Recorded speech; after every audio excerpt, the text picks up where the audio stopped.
दोस्त, मैं आज आपको क्लास इंटर का मैथ बताने जा रहा हूँ जो मैट्रिक्स चैप्टर है। ठीक है, मैट्रिक्स चैप्टर में 1 में ही जो है आपको बहुत सारे नियम बता चुके हैं, है नहीं, टाइप 1 में। अब आइए टाइप नंबर 2 में जो आपको बताने जा रहा हूँ क्या कह रहा है। सबसे पहले मैट्रिक्स जो है स्टार्ट करने से पहले ये चैप्टर है मैट्रिक्स है। क्या है? मैट्रिक्स मतलब होता है अवयव। ठीक है, मैट्रिक्स है ये, मैट्रिक्स मतलब होता है अवयव। अब मैट्रिक्स जो होती है ये आपको जो है पंक्ति अवयव तक बता चुके थे। उसके बाद पंक्ति अवयव के बाद अभी हम लोग डिफिनेशन चल रहे हैं, जितना भी डिफिनेशन एग्जाम्पल पहले समझेंगे, उसके बाद जो है हम लोग आगे जो है क्वेश्चन आंसर करेंगे। जब तक नियम थोड़ा सा याद नहीं रहेगा तो हम लोग आंसर क्वेश्चन नहीं कर पाएंगे। ठीक है, तो सबसे पहले हम आपको आज मैट्रिक्स इंटर क्लास का मैथ है जो बताने जा रहे हैं। ठीक है दोस्त, तो आइए वर्ग अवयव की बात करते हैं। ठीक है, तो इसमें है एक ऐसे अवयव जिसमें पंक्तियों की संख्या तथा स्तंभों की संख्या बराबर हो। क्या हो? बराबर बराबर बराबर हो।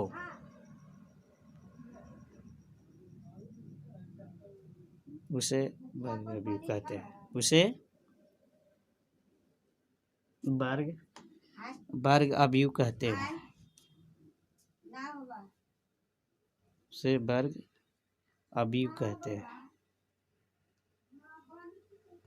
वर्ग अवयव कहते हैं। ठीक है, अब हम लोग एग्जाम्पल की बात करते हैं, समझिएगा। एग्जाम्पल, वर्ग के मतलब होता है स्क्वायर। ठीक है, स्क्वायर का मतलब दो गो स्तंभ तो दो गो आपका पंक्ति होना चाहिए। ठीक है, तो सबसे पहले चलते हैं एग्जाम्पल में, जैसे 2 3 5 4। ठीक है, ये आपका कुछ है वर्ग अवयव है। कैसे? क्योंकि दो गो पंक्ति और दो गो स्तंभ है, तो पहले पंक्ति गुणा स्तंभ होती है। ठीक है, ये आपका एग्जाम्पल। और भी एग्जाम्पल ले सकते हैं, है नहीं, कोई ज़रूरी नहीं है, और भी कोई वैसा ले सकते हैं। 3 0 5 7 3 2 5 4 1। ठीक है, ये आपका कुछ यही वर्ग अवयव, क्योंकि 3 पंक्ति और 3 स्तंभ। पंक्ति कौन होता है? दाएं से बाएं, ये आपका पंक्ति हो रही है, और ऊपर से नीचे जो होती है ये आपका जो है क्या है? स्तंभ है, जिसको कॉलम कहते हैं। ठीक है, तो आइए अब हम लोग चलेंगे चौथा नंबर में। चौथा में क्या कहता है? विकर्ण अवयव। विकर्ण अवयव, विकर्ण अवयव क्या है सबसे पहले ये देखना है। ठीक है, विकर्ण अवयव, तो इसमें परिभाषा सबसे पहले विकर्ण अवयव को किसे कहते हैं, पहले इसको परिभाषा चलते हैं। देखिएगा, एक ऐसा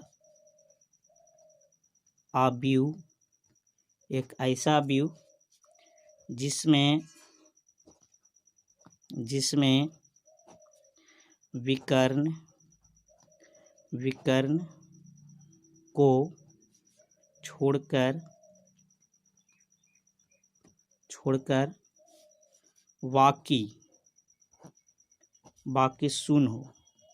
बाकी शून्य हो। ठीक है, देखिए, विकर्ण अवयव एक ऐसा अवयव जिसमें विकर्ण को छोड़कर बाकी शून्य हो, यानी जीरो हो। बाकी क्या हो? जीरो। एग्जाम्पल की बात करते हैं, कभी कभी क्वेश्चन में 4 को ऑप्शन दिया रहेगा, कहेगा निम्नलिखित में कौन विकर्ण अवयव है, निम्नलिखित में कौन वर्ग अवयव है। तो ये सब जो है परिभाषा में ही हम लोग सीख लेना जरूरी है। ठीक है, तो आइए एग्जाम्पल की बात करें। विकर्ण अवयव क्या कह रहा है? एक ऐसा अवयव जिसमें विकर्ण को छोड़कर बाकी शून्य। विकर्ण मतलब तिरछे, जैसे देखिए एग्जाम्पल की बात कर रहे हैं। ठीक है, मैट्रिक्स अवयव को हम लोग जो है कैपिटल लेटर से दर्शाते हैं, जैसे 3 0 0 0 5 0 7 0 0 0 0 0 3। ये आपका क्या है? ये जो है आपका विकर्ण अवयव हो गया। ये आपका तिरछा जो दिख रहा है ये जो तिरछे जो है ये आपका इसको छोड़ के, ये जो आपका छोड़ के बाकी जो है 0 0 है आपका, क्या है ये 0 यहाँ पर लिखा हुआ, ठीक है, मिस्टेक से लिखा गया था, ठीक है। तो ये आपका विकर्ण। और भी वैसा एग्जाम्पल ले सकते हैं अपना मन से भी, कोई ज़रूरी नहीं है नहीं, और भी ले सकते हैं। 3 0 0 0 7 0 0 0 5। ये आपका देखिए विकर्ण को छोड़कर सब क्या है आपका, जितना भी है 0 है, तो आप समझिए कि विकर्ण भी, ठीक है। तो पहले नियम को समझिए, तब आप आगे बनाने में आसान पड़ेगा, ठीक है। अब आइए 5 नंबर में क्या कहता है 5 में। अब आपको 5 नंबर में है अदिश अवयव। अदिश अवयव क्या है, सबसे पहले ये समझना, पहले परिभाषा, डिफिनेशन और एग्जाम्पल समझ लेंगे तो टोटल हम लोग आगे बना सकते हैं, ठीक है। वीडियो को रोक कर, ठीक है ना, बढ़िया से उतारिए। जो भी फॉल्ट है नहीं, मेरा व्हाट्सएप नंबर पर कांटेक्ट करके बताइए, ठीक है। घमंड नहीं करना है। एक कहावत है, अपने आप में घमंड मत करना, मैं तुम्हें जानता हूँ। अपने आप में घमंड मत करना, मैं तुम्हें जानता हूँ। अगर मेरा समय आ गया तो मैं तुम्हें नहीं पहचानता हूँ, ठीक है। इसीलिए कभी भी अपने आप में घमंड मत करना। तो अदिश अवयव की बात कर रहे हैं। एक इसका परिभाषा करते हैं। एक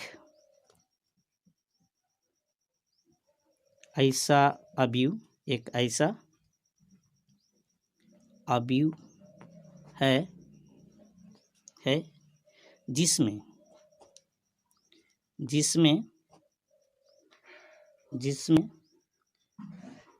विकर्ण समान हो, जिसमें विकर्ण क्या हो, समान, यानी विकर्ण जो लिए थे ना तीर से, ये सब समान हो चाहिए। 3 है तो 3 3 होना चाहिए, ठीक है। ये आपका इस रीजन से बात कर रहे हैं, ठीक है। आगे की बात कर रहे हैं, सो ध्यान से देखिए,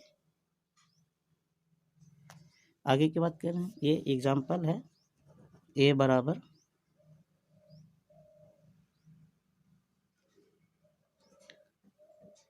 3 5 7 2 5 4, सॉरी ये आपका 3 है, ये आपका 3 है, ठीक है। 4 9 7 3, ये भी आपका 3 है, ठीक है। गलती से लिखा गया है 3 है, ठीक है। तो आपका देखिए ये जो आपका विकर्ण है, ना तिरछे, देख रहे हैं ना, 3 3 है, ये भी 3 है, ये भी 3 है, ये भी 3 है। जो ये तिरछे आ रही है, विकर्ण समान है, तो आप लोग समझिएगा कि ये आपका क्या है, अदिश अवयव, जिसको हम लोग तत्समक अवयव भी कहते हैं। क्या कहते हैं, तत्समक अवयव भी कहते हैं। एक और एग्जाम्पल ले लिया जाए। एग्जाम्पल मानकर चलिए 5 0 0 3 5 7 4 1 5, ठीक है। आपका क्या है, ये जब समझ रहे हैं ना, 5 5 है ना, तो आपका ये है ना सदिश अवयव है। आगे आते हैं, अगला पॉइंट की बात कर रहे हैं, सर देखिएगा आगे है। छठा में क्या है, छठा देखिएगा, छठा जो है आपका शून्य अवयव। क्या है, शून्य अवयव। शून्य अवयव में क्या है, समझिएगा। शून्य मतलब क्या होता है, 0। शून्य मतलब क्या होता है, 0। तो 0 जो होती है नहीं, 0 होना चाहिए एक ऐसा अवयव, है नहीं, लिख देते हैं, वीडियो को रोक के थोड़ा सा लिख लीजिएगा। एक ऐसा अवयव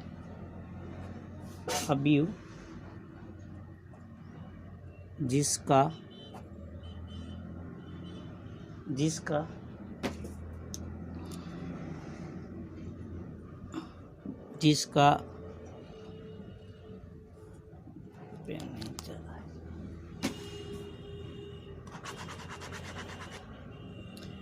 एक ऐसा व्यू है ना जिसका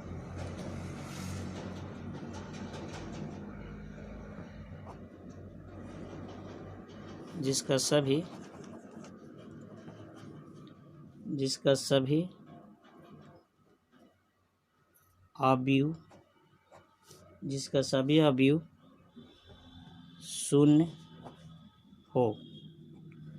ठीक है, पेन थोड़ा नहीं चल रही है, इसकी बात कर रहे हैं।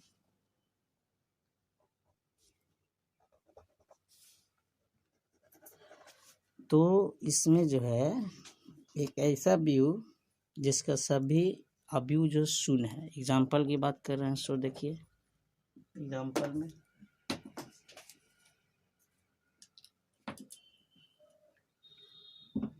क्या है। एग्जाम्पल में है आपका कोई एक अवयव लिया जाए जिसका सभी क्या है, शून्य है, यानी जीरो है। क्या है ये, जीरो है। ये आपका जो है अवयव है। ठीक है ना। अब इसके बाद बी नंबर में एग्जाम्पल बहुत सारे हो सकते हैं। ठीक है, एग्जाम्पल जो है बहुत सारे हो सकते हैं, जैसे 0 0 सो भी हो, 0 0 0 0, ये सब क्या है, शून्य अवयव। ठीक है, ये सब जो है शून्य अवयव इसको कहते हैं। और ये थोड़ा सा लिख लीजिए। अब आगे आइए 7 नंबर की बात कर रहे हैं।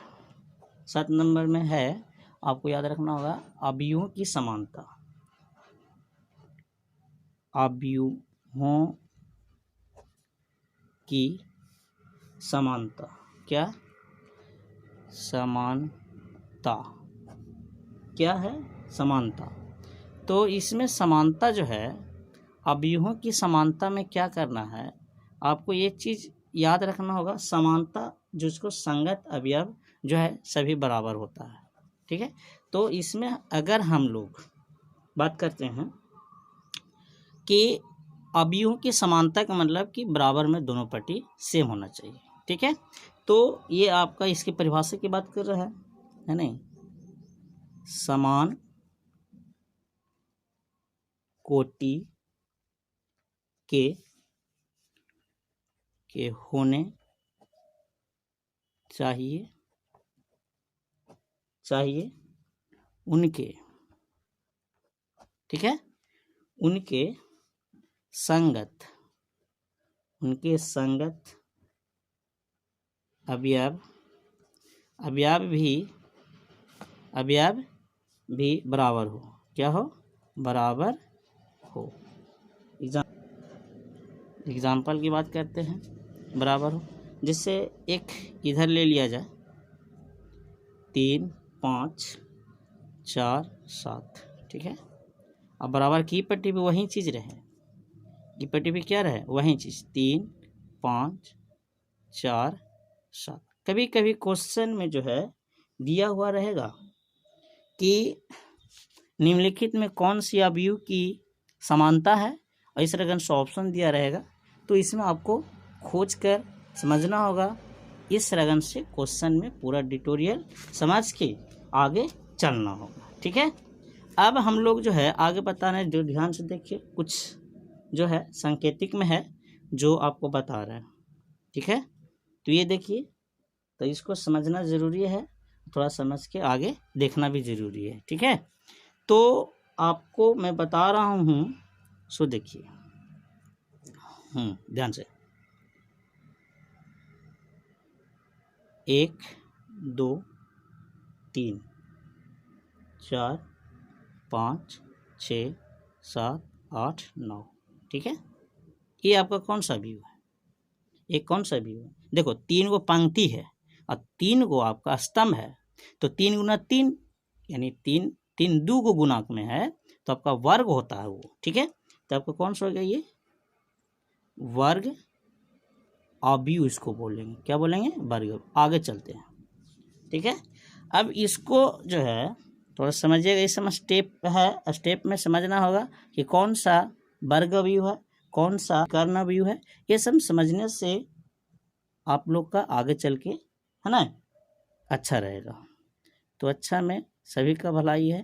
ठीक है, अब बताइए कौन सा अवयव है?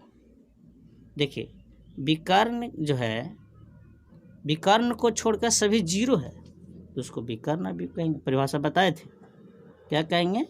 विकर्ण, ठीक है, अवयव कहेंगे, ठीक है, अवयव। आगे आइए, आगे कोई ऐसा एक एग्जाम्पल बता रहे हैं ये, ठीक है, 700 070 007। अब बता ये कौन सा अवयव है, कौन सा मैट्रिक्स है? सभी विकर्ण बराबर हो, सभी विकर्ण बराबर हो तो उसको कौन सा अवयव कहते हैं, पहले ये समझना होगा, ठीक है। हम बोले थे कि एक ऐसा अवयव है जिसमें मतलब जिसका विकर्ण समान हो, यानी समान है, साथ है तो साथ साथ है, तो समझिए कि अदिश अवयव। कौन सा अदिश है? अदिश अवयव है, ठीक है।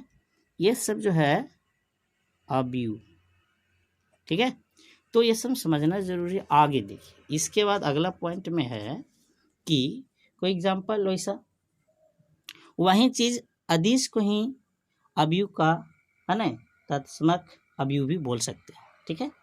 तो एक बता रहा हूँ उसको ध्यान से, 0 0 0 0 0 0 0 0, ठीक है, सभी जीरो है तो कौन सा अवयव हो गया?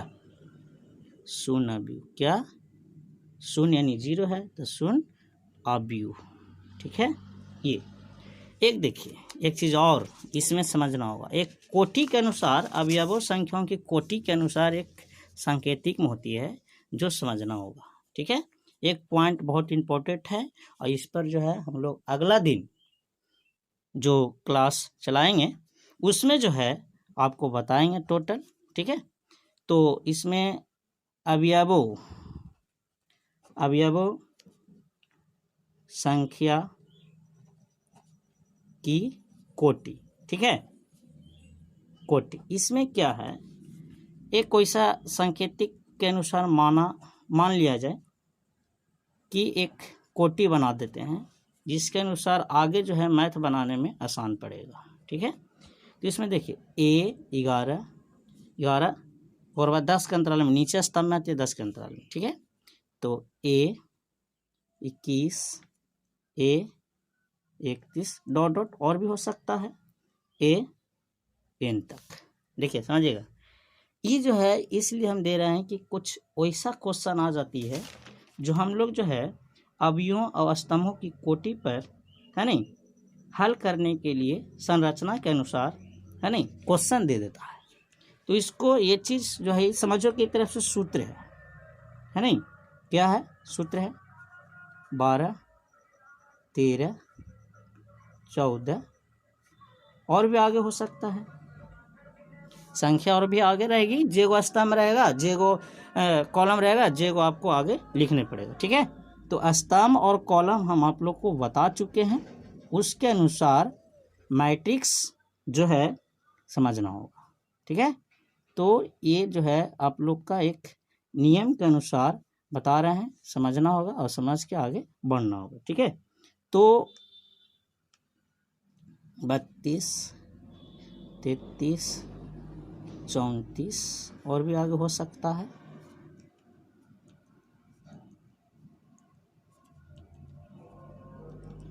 और भी आगे लिख सकते हैं, ठीक है। जैसे A11 A21 A31 A41 है ना, और भी जेगो आपका स्तंभ रहेगी कॉलम, जेगो अनुसार इसको साचा में इस रेगन से बनावेंगे और बाद आपको अवयवों पर है नहीं क्वेश्चन बनाने के लिए आपको बताएंगे। तो सबसे पहले ये चीज़ आप लोग याद रखेंगे। अब अगला दिन आपको बताएंगे आंसर क्वेश्चन है नहीं, नियम को अच्छी तरह समझिए, नहीं आवे तो मेरा व्हाट्सएप नंबर जो है उस पर है नहीं, और भी अगर मान लिया कुछ बताने में अगर गलती हो जाए तो माफ़ करिएगा और कमेंट करिएगा, बताइएगा कि अगला दिन हम वैसा सुधर सकें, ठीक है। ओके।